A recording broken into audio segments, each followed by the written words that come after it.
നമ്മുടെ ഒരു ദിവസത്തെ മൂഡ് മൊത്തത്തിൽ അങ്ങോട്ട് മാറ്റിക്കളയാൻ വെറും ഒരു വാക്കിനോ അല്ലെങ്കിൽ ഒരാളുടെ നോട്ടത്തിനോ ഒക്കെ പറ്റുമെന്ന് നമ്മൾ പലപ്പോഴും മനസ്സിലാക്കിയിട്ടുണ്ട്. സപ്പോസ് നിങ്ങളൊരു ഓഫീസിലാണ്. കുറേ ദിവസമായിട്ട് നിങ്ങളൊരു ഐഡിയയ്ക്ക് പിന്നാലെ പോകുന്നുണ്ട്. വലിയ ആവേശത്തോടെ കുറേ കഷ്ടപ്പെട്ട് തയ്യാറാക്കിയ ഒരു ഐഡിയ നിങ്ങൾ ഒരു മീറ്റിങ്ങിൽ അവതരിപ്പിക്കുമ്പോൾ, പക്ഷേ അത് നിങ്ങൾ പറഞ്ഞു തീരുന്നതിന് മുമ്പേ നിങ്ങൾ വല്ലാതെ റെസ്പെക്റ്റ് ചെയ്യുന്ന ഒരു കൊളീഗ് അവിടെ ഇരുന്ന് കണ്ണനക്കുകയോ ചുണ്ട് വക്രീകരിക്കുകയോ ഒക്കെ ചെയ്യുകയാണ്. എന്നിട്ട് അത് കഴിയുമ്പോൾ നിങ്ങളോട് പറയുന്നു, ശരി നമുക്ക് അത് നോക്കാം എന്ന് മാത്രം പറഞ്ഞ് അടുത്ത വിഷയത്തിലേക്ക് കടക്കുന്നു. ആ ഒരു നിമിഷം ഉണ്ടല്ലോ, പെട്ടെന്ന് ആ മുറി ഇടുങ്ങിയതുപോലെ നിങ്ങൾക്ക് തോന്നും.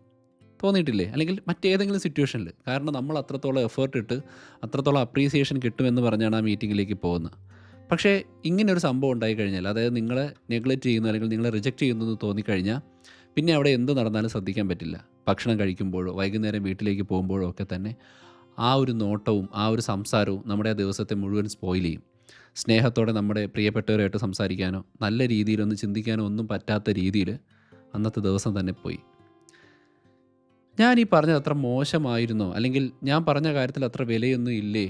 പണ്ടേ അവർക്ക് എന്നെക്കുറിച്ച് ഇങ്ങനെ ഒരു അഭിപ്രായമാണോ ഉണ്ടായിരുന്നത് എന്നൊക്കെ ആയിരിക്കും നമ്മുടെ ചിന്തകൾ.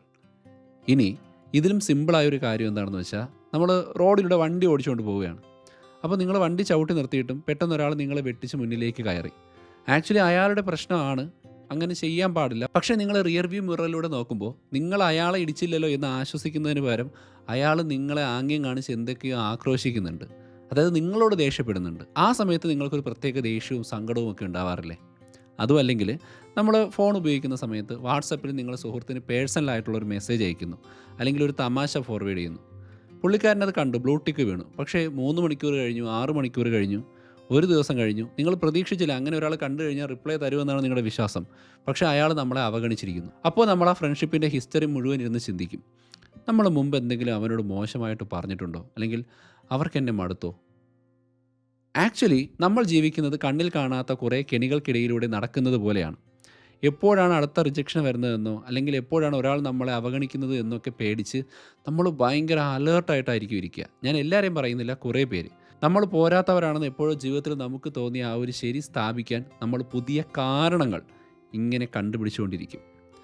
മറ്റൊരാൾ നമ്മളോട് കാണിക്കുന്ന മോശമായ പെരുമാറ്റം, അത് പലപ്പോഴും അവരുടെ ഉള്ളിലെ കുഴപ്പങ്ങൾ കൊണ്ടോ അല്ലെങ്കിൽ ആ സമയത്തെ അവരുടെ എടുത്തുചാട്ടം കൊണ്ടോ അവരുടെ മറ്റേതെങ്കിലും നമുക്കറിയാത്ത പേഴ്സണൽ സിറ്റുവേഷൻ കൊണ്ടോ ആയിരിക്കാം. പക്ഷേ നമ്മളത് പേഴ്സണലായിട്ട് എടുക്കുന്നു, അല്ലെങ്കിൽ മറ്റൊരാളുടെ ബാഡ് മൂഡിനെ നമ്മൾ നമ്മുടെ സ്വഭാവത്തിനുള്ളൊരു സർട്ടിഫിക്കറ്റായിട്ട് കണക്കാക്കുന്നു.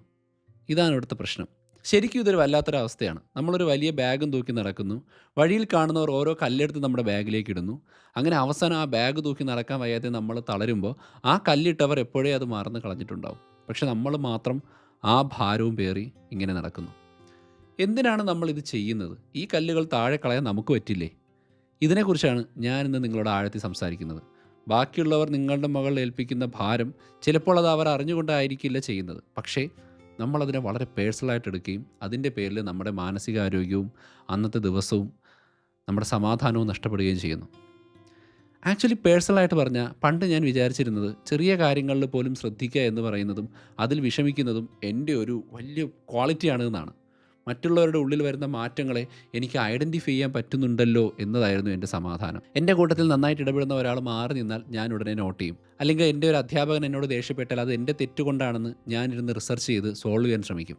പക്ഷേ ഈ ക്യാമറയ്ക്ക് മുന്നിലിരുന്ന് നിങ്ങളോട് സംസാരിക്കുമ്പോൾ ഈ മൊമെൻറ്റിൽ ഞാൻ മനസ്സിലാക്കുന്നത്, എനിക്ക് മറ്റുള്ളവരോടുള്ള കരുതലൊന്നും ആയിരുന്നില്ല. പകരം അതൊരു തരം സെൽഫ് ഒബ്സഷൻ ആയിരുന്നു. ലോകത്തെ മുഴുവൻ ഞാൻ കണ്ടിരുന്നത് എന്നെ മാത്രം ഫോക്കസ് ചെയ്യുന്ന ഒരു ലെൻസിലൂടെ ആയിരുന്നു. അപ്പോൾ കുറച്ച് വർഷങ്ങൾക്ക് മുമ്പ് നടന്നൊരു കാര്യം ഞാൻ ഇപ്പോൾ ഓർമ്മിക്കുന്നുണ്ട്. ഞാൻ വല്ലാതെ പ്രയോറിറ്റൈസ് ചെയ്യുന്ന, നന്നായിട്ട് സംസാരിക്കാനും ഇടപെടാനും ആഗ്രഹിക്കുന്ന എൻ്റെ ഒരു അധ്യാപകൻ ഒരു പ്രോജക്റ്റ് എന്നെ ഏൽപ്പിക്കുന്നുണ്ട്. ആ പ്രോജക്റ്റ് കൊണ്ട് അദ്ദേഹത്തിന് ഉപയോഗം ഉണ്ടായിരുന്നു. സോ അത് നന്നായിട്ട് ചെയ്യുമ്പോൾ അദ്ദേഹത്തിന് അതുകൊണ്ടുണ്ടാകുന്നൊരു റിവാർഡ് പ്രതീക്ഷിച്ച് ഞാനൊരു അഭിനന്ദനം എക്സ്പെക്റ്റ് ചെയ്തിരുന്നു. അത് എന്നെ സംബന്ധിച്ച് വലിയ കാര്യമാണ്. അങ്ങനെ 1-2 ദിവസം രാത്രി മുഴുവൻ ഉറക്കമില്ലാതെ ഞാൻ ഡ്രാഫ്റ്റ് തയ്യാറാക്കി അദ്ദേഹത്തിനൊരു മെയിൽ അയച്ചു. അയച്ചു കഴിഞ്ഞപ്പോൾ എൻ്റെ മനസ്സിൽ ഒരു മറുപടിയാണ് ഞാൻ പ്രതീക്ഷിച്ചിരുന്നത്. സൂപ്പർ, അല്ലെങ്കിൽ നീ ഇതിനെ വല്ലാതെ കഷ്ടപ്പെട്ടല്ലേ, നന്നായിട്ടുണ്ട് എന്നൊക്കെ അദ്ദേഹം പറയുമെന്ന് ഞാൻ വിശ്വസിച്ചിരുന്നു. പക്ഷേ പിറ്റേന്ന് രാവിലെ വന്ന മറുപടി വെറും കുറച്ച് വാക്കുകൾ മാത്രമേ ഉള്ളൂ. അതായത്, ജിതിൻ, ഇതിൽ കുറേ മാറ്റങ്ങൾ വരുത്താനുണ്ട്, എന്തായാലും നമുക്ക് വ്യാഴാഴ്ച ഇത് കറക്റ്റ് ചെയ്യണം. സോ അത്രമാത്രം, വലിയ ഹാർഷൊന്നുമല്ല. ഒരു ഹലോ ഇല്ല, ഒരു താങ്ക്സ് ഇല്ല, വളരെ തണുത്ത കുറച്ച് വാക്കുകൾ മാത്രം. പിന്നീടുള്ള കുറച്ച് ദിവസം ഞാൻ വല്ലാത്ത വിഷമത്തിലായി. കാരണം ഞാൻ അത്രത്തോളം ഇൻവെസ്റ്റ് ചെയ്തിരുന്നു. അത് ആ വർക്കിനോടുള്ള ആത്മാർത്ഥത മാത്രമല്ല, ആ അധ്യാപകന് ഞാൻ ചെയ്ത കാര്യത്തിലുള്ള അപ്രീസിയേഷനാണ് എന്നെ അത്ര വരെ എത്തിച്ചത്. അപ്പോൾ എൻ്റെ കരിയർ തീർന്നു എന്നൊക്കെ തോന്നുന്ന രീതിയിൽ, ഞാൻ പരാജയമാണെന്നൊക്കെ തോന്നുന്ന രീതിയിൽ ഞാൻ ഭയങ്കരമായിട്ട് ടെൻഷനായി. ആ സമയത്ത് ഞാൻ എൻ്റെ അധ്യാപകനുമായിട്ടുണ്ടായിരുന്ന കോൺവെർസേഷനൊക്കെ ആലോചിച്ച് നോക്കി. അതിലെവിടെയെങ്കിലും അദ്ദേഹം പേഴ്സണലി എന്നെ പരാജയപ്പെടുത്താൻ ശ്രമിച്ചിരുന്നോ എന്നൊക്കെ ഞാൻ സംശയിച്ചു. അങ്ങനെ വ്യാഴാഴ്ച എത്തി അദ്ദേഹത്തിൻ്റെ ക്യാബിനിലേക്ക് പോകുമ്പോൾ ഞാൻ വിറയ്ക്കുന്നുണ്ടായിരുന്നു. എന്തോ ശിക്ഷ വാങ്ങാൻ പോകുന്ന പ്രതിയെപ്പോലെ. പക്ഷേ അദ്ദേഹം ഡെസ്കിൽ നിന്ന് തല ഉയർത്തി നോക്കിയിട്ട് എന്നോട് പറഞ്ഞു, "ഞാൻ ആ മെയിൽ അല്പം റഫായിട്ടാണ് നിന്നോട് റിപ്ലൈ ചെയ്തത്. അന്ന് രാത്രി എനിക്ക് വളരെ ബുദ്ധിമുട്ടുണ്ടായിരുന്നു. എൻ്റെ മോന് അത്യാവശ്യം ഒരു ഹോസ്പിറ്റൽ കേസ് ഉണ്ടായിരുന്നു. സോ ഞാൻ അധികം ഉറങ്ങിയൊന്നുമില്ല. പിന്നെ വണ്ടിയൊക്കെ ഓടിച്ച് അവിടെ പോയി പിന്നെ കാര്യങ്ങളൊക്കെ തീർന്നിട്ട് വന്നിട്ടാണ് ഞാൻ ആ മെയിൽ കണ്ട് റിപ്ലൈ ചെയ്തത്. നിൻ്റെ ഡ്രാഫ്റ്റ് കൊള്ളാം. പക്ഷേ അതിൻ്റെ രണ്ടാം പകുതിയിൽ ചില സ്ഥലങ്ങളിൽ എൻ്റേതായ ചില അപ്ഗ്രേഡ് വേണ്ടി വരും. ബാക്കിയൊന്നും കുഴപ്പമില്ല, സൂപ്പറായിട്ടുണ്ട്." ആക്ച്വലി ആ നിമിഷം എനിക്ക് വലിയൊരു ആശ്വാസം തോന്നി. കൂടെ എനിക്ക് വല്ലാത്തൊരു ചമ്മലും തോന്നി. അതായത് കുറേ ദിവസമായിട്ട് ഞാൻ ഉറങ്ങുന്നില്ല. ഞാൻ എൻ്റെ പ്രിയപ്പെട്ടവരോട് ദേഷ്യപ്പെടുന്നു. എൻ്റെ സമയം ഞാൻ നന്നായിട്ട് സ്പെൻഡ് ചെയ്യുന്നില്ല. എനിക്കൊരു സിനിമ കാണാൻ പറ്റുന്നില്ല. സോ അതൊക്കെ വേസ്റ്റായിരുന്നു. സോ അദ്ദേഹം എന്നെക്കുറിച്ചല്ല, അദ്ദേഹത്തിൻ്റെ അവസ്ഥയെക്കുറിച്ചും പ്രശ്നങ്ങളെക്കുറിച്ചുമാണ് ചിന്തിച്ചിരുന്നത്. അതിൻ്റെ ഇടയിൽ പെട്ടുപോയതാണ് എനിക്ക് കിട്ടിയ മറുപടി.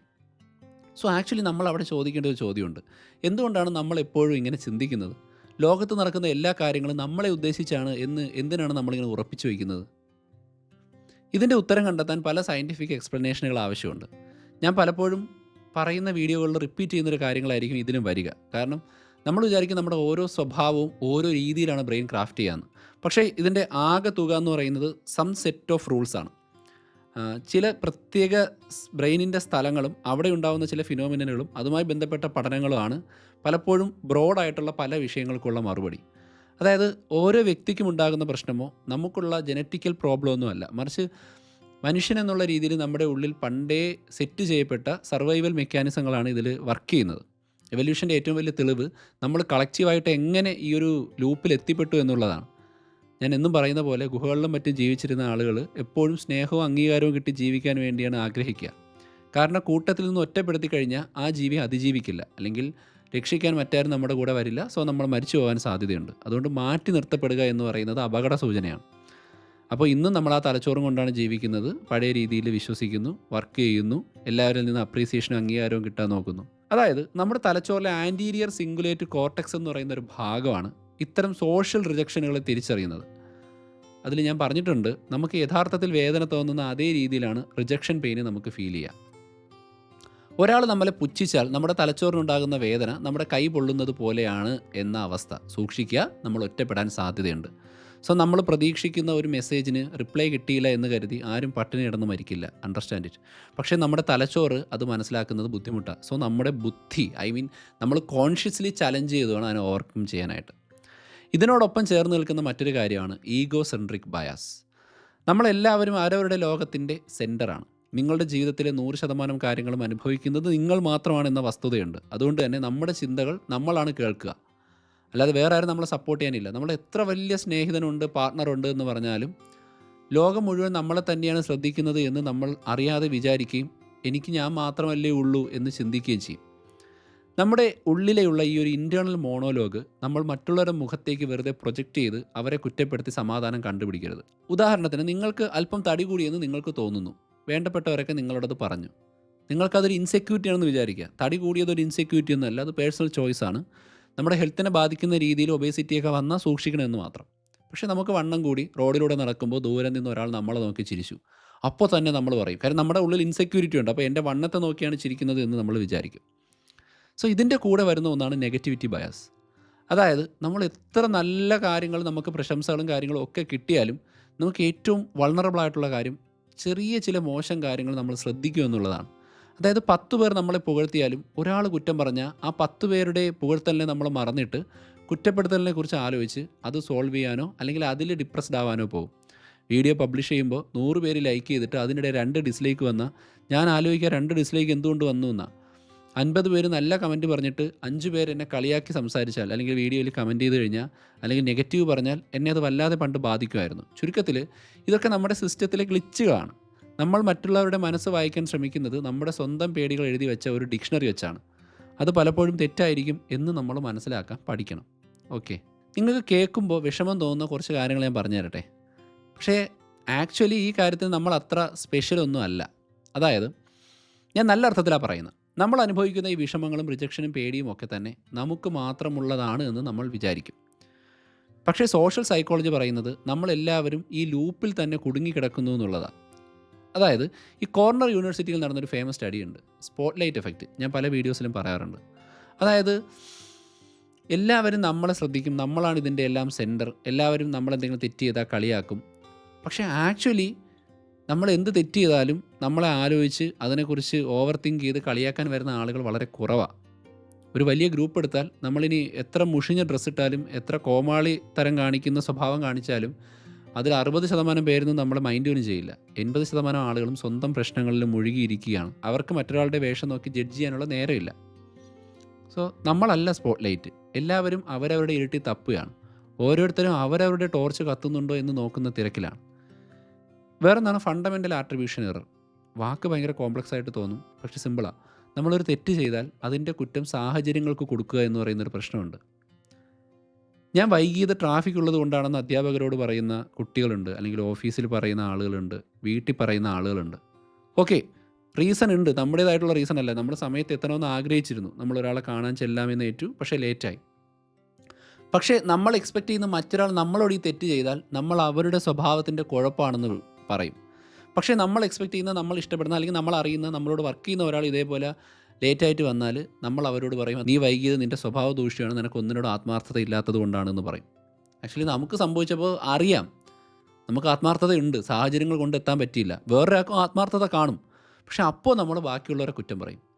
ഇത് തന്നെയാണ് നമ്മൾ പേഴ്സണലായി ഓരോന്നെടുക്കുമ്പോൾ സംഭവിക്കുന്നത്. ഏതെങ്കിലും ഒരു വ്യക്തി നമ്മളോട് ദേഷ്യപ്പെട്ടാൽ അത് നമ്മുടെ കുഴപ്പം കൊണ്ടോ നമ്മൾ മോശമായത് കൊണ്ടോ ആണെന്ന് നമ്മൾ ചിന്തിക്കും. അവർക്കും എന്തെങ്കിലും സാഹചര്യങ്ങൾ ഉണ്ടായിട്ടുണ്ടാകാം എന്ന് നമ്മൾ ചിന്തിക്കില്ല. അതായത് നമ്മൾ നമ്മുടെ ചെരുപ്പിൽ നിന്നിറങ്ങി അവരുടെ ചെരുപ്പിനകത്ത് കയറി നിന്ന് അവരുടെ ഭാഗത്ത് നിന്ന് ചിന്തിക്കാൻ പഠിക്കണം. ഇപ്പം നമ്മൾ ഹൈപ്പർ മാർക്കറ്റിലേക്ക് പോയി ഷോപ്പ് ചെയ്യുന്ന സമയത്ത് ബില്ലടിക്കുന്ന ആൾ ചിലപ്പോൾ നമ്മളോട് പരുക്കനായി പെരുമാറി എന്ന് കരുതുക, അല്ലെങ്കിൽ ഒരുപാട് നേരം എടുക്കുന്നു ബില്ലടിക്കാൻ എന്ന് കരുതുക. സ്വാഭാവികമായിട്ടും കുറേ നേരം ആയില്ലേടെ, ഞാൻ ആരാണെന്ന് നിനക്കറിയില്ല, എന്നെ കണ്ടാൽ നിനക്ക് അത്രയ്ക്ക് പുച്ഛമുണ്ടോ എന്നൊക്കെ നമ്മൾ ചിന്തിക്കുകയും ചോദിക്കുകയും ചെയ്യും. ആക്ച്വലി നമ്മളോടൊരു പ്രശ്നം ഉള്ളതുകൊണ്ടല്ല, ആ വ്യക്തിയുടെ ആ ദിവസത്തെക്കുറിച്ച് ആലോചിച്ച് നോക്കുക. നമ്മൾ അവരെക്കാൾ ബെറ്റർ ആയിട്ടുള്ള ഒരു ഫിനാൻഷ്യൽ സ്റ്റേറ്റിൽ നിൽക്കുന്ന ഒരാളായിരിക്കാം. നമുക്ക് സമയം കാണും. അവർ തുച്ഛമായ വരുമാനത്തിന് അവിടെ ജോലി എടുക്കുന്നത് അവരുടെ അവസ്ഥ കൊണ്ടാണ്, അല്ലാതെ ആ ജോലി ആഗ്രഹിക്കുന്നതോ ഇഷ്ടപ്പെടുന്നതോ കൊണ്ടായിരിക്കില്ല ചിലപ്പോൾ. അപ്പോൾ അവർക്ക് രാവിലെ വീട്ടിൽ നിന്ന് എന്തെങ്കിലും പ്രശ്നം ഉണ്ടായിട്ടുണ്ടാവാം, അല്ലെങ്കിൽ അവർക്ക് വല്ലാത്ത നടുവേദന ഉണ്ടായിരിക്കാം, ഫിനാൻഷ്യൽ പ്രോബ്ലം ഉണ്ടായിരിക്കാം, അല്ലെങ്കിൽ ഒരുപാട് നേരം ഒരുപാട് പേരോട് ചിരിച്ചൊക്കെ ഇടപെട്ട് അവരെ സാറ്റിസ്ഫൈഡ് ആക്കാൻ ശ്രമിച്ചപ്പോൾ അവർ എക്സോസ്റ്റ് ആയി പോയി കാണും. സോ അവരുടെ ദേഷ്യം നമ്മളോടുള്ളതല്ല, അവരുടെ കയ്യിലുള്ള കപ്പ് നിറഞ്ഞു തുളുമ്പുകയാണ്. നിങ്ങളന്ന് ആ സമയത്ത് അവിടെ ഉണ്ടായിരുന്നു എന്ന് മാത്രമേ ഉള്ളൂ. ലോകത്ത് നടക്കുന്ന 99% കാര്യങ്ങൾ നമ്മളെ ഉദ്ദേശിച്ചല്ല. മറ്റുള്ളവർ അവരുടെ ജീവിതം ജീവിക്കാൻ നമ്മളെപ്പോലെ കഷ്ടപ്പെടുകയാണ്. അതിൻ്റെ ഇടയിൽ നമ്മൾ പെട്ടുപോകുന്നു എന്ന് മാത്രം. ഇനി തിരിച്ച് ചിന്തിച്ചേ, നമ്മുടെ കഷ്ടപ്പാടിൽ വേറൊരാൾ കടന്നു വരുന്നു, അയാൾ നമ്മളിൽ നിന്ന് വഴക്ക് കേൾക്കുന്നു. പക്ഷേ നമ്മൾ വഴക്ക് പറഞ്ഞത് അവർക്ക് ഹർട്ടായെന്ന് നമ്മൾ അറിയുന്നില്ല. പക്ഷേ അയാളുടെ അന്നത്തെ ദിവസം പോകുന്നു. നമുക്ക് എന്തെങ്കിലും ചെയ്യാൻ പറ്റുമോ? ഇത്തരം കാര്യങ്ങളൊക്കെ ഞാൻ മനസ്സിലാക്കാൻ തുടങ്ങിയപ്പോൾ ലോകത്തെ ഞാൻ കാണുന്ന രീതിയിൽ വളരെ ചേഞ്ചസ് ഉണ്ടായി. അതുപോലെ തന്നെ മാജിക്കും ഉണ്ടായി. ഞാൻ പെർഫെക്റ്റ് ആണെന്ന് പറയുന്നില്ല, പക്ഷേ ഞാൻ ശ്രമിക്കുന്നുണ്ട് ഇത്തരം കാര്യങ്ങൾ നടപ്പിലാക്കാൻ. ആ ബോധ്യം ഞാൻ പറഞ്ഞുതരാം. ഒരു കാര്യം, നമ്മൾ കാര്യങ്ങൾ പേഴ്സണലായി എടുക്കുന്നത് സത്യത്തിൽ ഒരുതരം അഹങ്കാരമാണ്. ഒരാൾ നമ്മളോട് മോശം പെരുമാറ്റം കാണിക്കുന്നു എന്നും അത് നമ്മളെ ഉദ്ദേശിച്ചാണ് എന്ന് ഞാൻ വിചാരിക്കുമ്പോൾ സത്യത്തിൽ ഞാൻ പറയുന്നത്, ഈ ലോകം മുഴുവൻ എന്നെ ചുറ്റിയാണ് സംഭവിക്കുന്നത്, അതുകൊണ്ട് ഞാൻ എന്ത് ചെയ്താലും അതിൻ്റെ റിയാക്ഷൻ എനിക്ക് ഉണ്ടാകുമെന്നാണ്. പക്ഷേ ഇത് സെൽഫ് സെൻറ്റേഡ് ആയിട്ടുള്ള ചിന്തയാണ്. നിങ്ങളോട് ഒരാൾ മിണ്ടിയില്ലെങ്കിൽ അതിന് എത്രയോ മറ്റ് കാരണങ്ങളുണ്ടാകാം. ഒരുപക്ഷെ അവൻ വല്ലാതെ പേടിക്കുന്നുണ്ടാവാം, അല്ലെങ്കിൽ അവർക്ക് ജോലിയിൽ വലിയ ടെൻഷൻ ഉണ്ടാവാം. നമ്മളൊരു ടാർഗറ്റ് ആവുന്നതിന് പകരം നമ്മളവിടെ ഒരു ഒബ്സർവർ ആയിട്ടാണ് അവിടെ നിൽക്കേണ്ടത്. ഒരു ഉദാഹരണം പറഞ്ഞാൽ കാലാവസ്ഥ. നമ്മൾ രാവിലെ എണീക്കുമ്പോൾ പുറത്ത് നല്ല മഴയുണ്ട്. ഫ്രണ്ടിൻ്റെ കൂടെ നമ്മൾ സ്കൂട്ടിയിലോ ബൈക്കിലോ ഒരു ട്രിപ്പ് പോകാനായിട്ട് പ്ലാൻ ചെയ്തു, പക്ഷേ അത് മുടങ്ങി. അപ്പോൾ നമ്മൾ ഉമ്മർത്ത് പോയി നിന്ന് ആകാശത്തോട് ദേഷ്യപ്പെടുമോ? മഴയെ നീ എന്തിനാണ് എന്നോട് ഇങ്ങനെ ചെയ്യുന്നത്, നിനക്ക് എന്നെ ഇഷ്ടമല്ലേ എന്ന് ചോദിക്കുമോ? ഒരിക്കലുമില്ല. കാരണം മഴ ആരെയും വ്യക്തിപരമായിട്ട് ഉപദ്രവിക്കാൻ ചെയ്യുന്നതല്ല എന്ന് നമുക്കറിയാം. അത് അന്തരീക്ഷത്തിൽ ചില മാറ്റങ്ങൾ കൊണ്ട് സംഭവിക്കുന്നതാണ്. മനുഷ്യരങ്ങനെയാണല്ലോ. അവരുടെ ദേഷ്യവും സങ്കടവും സൈലൻസും ഒക്കെ അവരുടെ ഉള്ളിലെ കാലാവസ്ഥയാണ്. അവർ വളർന്ന സാഹചര്യം, അവരുടെ ഉള്ളിലെ സ്ട്രെസ്സ്, അവരുടെ ഫിനാൻഷ്യൽ സ്റ്റേറ്റ്, റിലേഷൻഷിപ്പ്, ഇതൊക്കെയാണ് അവരുടെ കാലാവസ്ഥ നിശ്ചയിക്കുന്നത്. ചിലപ്പോൾ ഒരു റീസണും ഇല്ലാതെ ഉള്ളിൽ എന്തെങ്കിലും ഹോർമോണൽ ഇംബാലൻസ് കൊണ്ട് വിഷമം ഉണ്ടാവാം. ചിലർ തണുത്ത സ്വഭാവം കാണിക്കുമ്പോൾ അത് മഞ്ഞുവീഴ്ച പോലെയാണ്, ചിലർ ദേഷ്യപ്പെടുമ്പോൾ അത് ഇടിമിന്നൽ പോലെയാണ്. പക്ഷേ ഇവിടുത്തെ ഒരു വിഷയം എന്ന് വെച്ചാൽ നമ്മൾ ആ കാലാവസ്ഥയല്ല, നമ്മൾ മലയാണ്. മലയ്ക്ക് മുകളിൽ മഴ പെയ്യാം, വെയിലടിക്കാം, ഇടിമിന്നൽ വീഴാം, പക്ഷേ മല എന്ന് മലയായി തന്നെ അവിടെ ഉണ്ടാവും. മഴയോടോ മഞ്ഞിനോടോ ക്ഷമ ചോദിക്കേണ്ട കാര്യം മലയ്ക്കില്ല. അത് ആരുടെയും കുഴപ്പമല്ല. മറ്റുള്ളവരുടെ പെരുമാറ്റം അവരുടെ ഉള്ളിലെ പ്രശ്നമാണെന്ന് മനസ്സിലാക്കുമ്പോൾ നമുക്ക് അവരോട് ദേഷ്യത്തിന് പകരം ഒരു സഹതാപം തോന്നും. പാവം, അവരുടെ ഉള്ളിൽ എത്ര വലിയൊരു കൊടുങ്കാറ്റായിരിക്കും നടക്കുക, എനിക്കത് മനസ്സിലാക്കാൻ പറ്റുന്നില്ല എന്ന് നമ്മൾ ചിന്തിക്കാൻ തുടങ്ങും. നമ്മൾ ആ പ്രശ്നത്തിൽ നിന്ന് പുറത്തേക്ക് കടക്കും. ഇനി ഞാൻ കുറച്ച് പ്രാക്ടിക്കൽ കാര്യങ്ങൾ പറയാം. ഇത് പറയാൻ ഭയങ്കര എളുപ്പമാണ്, പക്ഷേ അനുഭവിക്കുന്നവർക്ക് മാത്രമേ ഇത് അറിയാൻ പറ്റൂ. അതുകൊണ്ട് തന്നെ ഇത്തരം സന്ദർഭങ്ങളെ നേരിടാൻ ഞാൻ നിങ്ങളോട് സജസ്റ്റ് ചെയ്യുന്ന, ഞാൻ ഉപയോഗിക്കുന്ന ചില ടെക്നിക്കുകളുണ്ട്. പെർഫെക്റ്റ് ആണോ എന്നറിയില്ല, പക്ഷേ ശ്രമിച്ചു നോക്കുക. ഫസ്റ്റ് കേസ് 3 സെക്കൻഡ് ഗ്യാപ്പാണ്. അതായത് ഒരാൾ നിങ്ങളെ വേദനിപ്പിക്കുന്ന രീതിയിൽ എന്തെങ്കിലും പറഞ്ഞാൽ ഉടനെ റിയാക്ട് ചെയ്യാതെ 3 സെക്കൻഡ് വെയിറ്റ് ചെയ്യുക. എന്നിട്ടൊരു ദീർഘനിശ്വാസം എടുത്ത് മനസ്സിനോട് പറയുക, ഇത് അവരെക്കുറിച്ചുള്ള ഇൻഫർമേഷനാണ്, എന്നെക്കുറിച്ചുള്ള വിധിയല്ല. അതായത് അവർ ദേഷ്യപ്പെടുന്നത് അവരുടെ അവസ്ഥയെയാണ് കാണിക്കുന്നത്. ആ 3 സെക്കൻഡ് ഗ്യാപ്പ് നിങ്ങളുടെ ഉള്ളിൽ ടെൻഷൻ കുറയ്ക്കാൻ അങ്ങനെ സഹായിക്കും. രണ്ടാമത്തെ വഴി, ഇവരിപ്പോൾ ഇങ്ങനെ പെരുമാറിയതിൻ്റെ കാരണം മറ്റെന്തെങ്കിലും ആയിരിക്കാം. നമ്മുടെ തലച്ചോറ് എപ്പോഴും നെഗറ്റീവായിട്ടേ കാരണങ്ങൾ കണ്ടെത്തൂ. അതുകൊണ്ട് തന്നെ അതിനെ ചലഞ്ച് ചെയ്യുക. ആ വ്യക്തി അങ്ങനെ പെരുമാറാൻ നിങ്ങളുമായിട്ട് ബന്ധമില്ലാത്ത മറ്റ് 3 കാരണങ്ങൾ കണ്ടെത്താൻ ശ്രമിക്കുക. ഉദാഹരണത്തിന്, അവർക്ക് ഇന്നലെ ഉറക്കം കിട്ടിയിട്ടില്ല, അല്ലെങ്കിൽ ഞാൻ പറഞ്ഞത് തെറ്റായിട്ട് മനസ്സിലാക്കി, അല്ലെങ്കിൽ അവർക്ക് സ്വന്തം കഴിവിൽ സംശയം ഉണ്ടായിരിക്കാം, അതെന്താണെന്ന് നമുക്കറിയില്ല. അങ്ങനെ പേഴ്സണലായിട്ടുള്ള ചിന്തയൊക്കെ തെറ്റാണെന്ന് മനസ്സിലാക്കി നമ്മുടെ തലച്ചോറിനെ മനസ്സിലാക്കി കൊടുക്കാൻ ഇത് സഹായിക്കും. മൂന്നാമത്തേതാണ് സർക്കിൾ ഓഫ് കൺട്രോൾ. നിങ്ങൾ ഇതൊക്കെ കേൾക്കുമ്പോൾ സ്വയം ചോദിക്കുക, ഈ സിറ്റുവേഷനിൽ എനിക്ക് എന്തെങ്കിലും മാറ്റാനുണ്ടോ? ഒരാൾ നിങ്ങളുടെ വർക്കിനെ വിമർശിച്ചാൽ, നിങ്ങളുടെ സ്വഭാവത്തെ വിമർശിച്ചാൽ അതിലെന്തെങ്കിലും സത്യമുണ്ടോ എന്ന് സ്വയം വിമർശിക്കുക. അതിലെന്തെങ്കിലും സത്യമുണ്ടോ എന്ന് സ്വയം വിശകലനം ചെയ്യുക.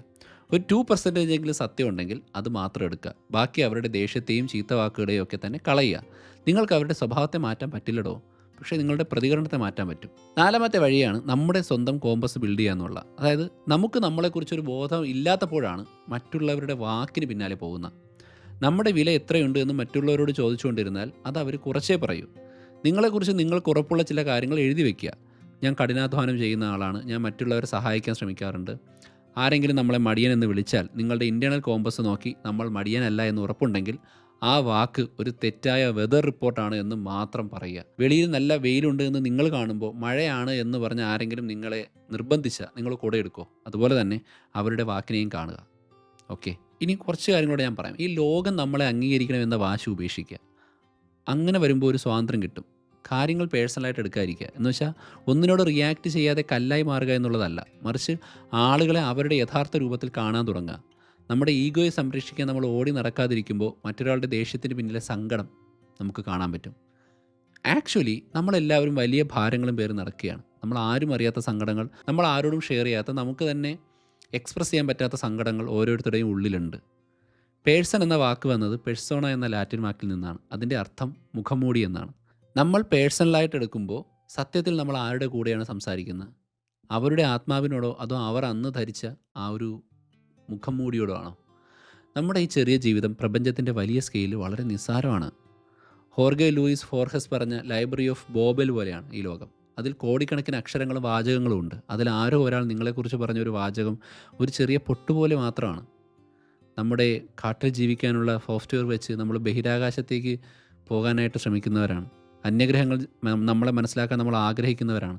പക്ഷേ തൊട്ടടുത്തിരിക്കുന്ന സുഹൃത്തിൻ്റെ മൗനത്തിൻ്റെ അർത്ഥം മനസ്സിലാക്കാൻ നമുക്ക് പറ്റുന്നുണ്ടോ? സത്യത്തിൽ നമ്മളെല്ലാവരും ഓരോ കണ്ണാടിയാണ്. മറ്റൊരാൾ നമ്മളെ നോക്കുമ്പോൾ അവർ കാണുന്നത് അവരുടെ റിഫ്ലക്ഷനാണ്. അവരെ കാണാൻ അവരെ സഹായിക്കുക എന്നത് മാത്രമാണ് നമ്മൾ ചെയ്യുന്നത്. ആ കണ്ണാടിയിൽ അല്പം അഴുക്കുണ്ടെങ്കിൽ അത് കണ്ണാടിയുടെ കുഴപ്പമല്ല. സോ ഇത്തരത്തിൽ പല കാര്യങ്ങളും ഞാൻ നിങ്ങളോട് ഷെയർ ചെയ്യാറുണ്ട്. മാത്രമല്ല, ഇത്തരം കാര്യങ്ങളിൽ ഒരുപാട് റിസർച്ച് നടത്താനും നിങ്ങളുമായിട്ട് കമ്മ്യൂണിക്കേറ്റ് ചെയ്യാൻ ആഗ്രഹിക്കുന്ന ഒരു ടീമാണ് ഞങ്ങൾക്കുള്ളത്. സോ താഴെ കുറച്ച് കാര്യങ്ങൾ കൊടുത്തിട്ടുണ്ട്. How to speak confidently, how to think scientifically, അതുപോലെ തന്നെ നമ്മൾ ഹാബിറ്റ് ട്രാക്കിങ്ങിൻ്റെ ഒരു കമ്മ്യൂണിറ്റി കൊണ്ടുപോകുന്നുണ്ട്. പിന്നെ നിങ്ങളുടേതായിട്ടുള്ള പേഴ്സണലായിട്ടുള്ളതും ബിസിനസ് പരമായിട്ടുള്ള കാര്യങ്ങൾ ഞങ്ങളുമായിട്ട് ഷെയർ ചെയ്യാൻ താല്പര്യമുണ്ട്. അതിൽ ഞങ്ങൾക്ക് എന്തെങ്കിലും ചെയ്യാൻ കഴിയുമെങ്കിൽ ഞങ്ങളുമായിട്ട് കോൺടാക്റ്റ് ചെയ്യാം, നമ്മുടെ ടീമുമായിട്ട് സംസാരിക്കാം. സോ അതിൻ്റെ ഡീറ്റെയിൽസും ലിങ്കും ഒക്കെ താഴെ കൊടുത്തിട്ടുണ്ട്, ചെക്കൗട്ട് ചെയ്യുക. ഈ ചാനൽ ഇടയ്ക്കിടയ്ക്ക് കണ്ടു നോക്കുക. നിങ്ങൾക്ക് ആവശ്യമുള്ളപ്പോഴൊക്കെ ഇതിവിടെ ഫ്രീ ആയിട്ടുണ്ടാവും. തീർച്ചയായിട്ടും നിങ്ങൾക്ക് ഉപയോഗപ്രദമാകുമെന്ന് വിചാരിക്കുന്നു. ഈ വീഡിയോ ചെയ്യുന്നതിലൂടെ ഞാൻ ഇമ്പ്രൂവ് ആകുമെന്ന് ഞാൻ പ്രതീക്ഷിക്കുന്നു. മറ്റൊരു എപ്പിസോഡ് വീണ്ടും കാണാം. അതുവരെ